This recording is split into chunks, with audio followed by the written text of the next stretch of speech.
If you want to add prefix or suffix with any value like rupee before a value or kg after any value, select the range on which you want to apply the prefix or suffix.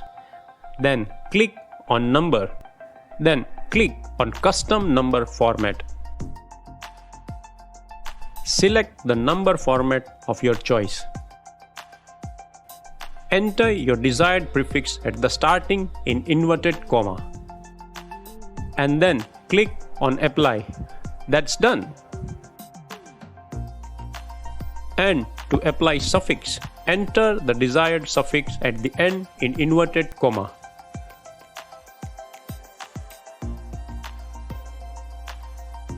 And then click on apply. That's done. The desired prefix or suffix will be added with your value.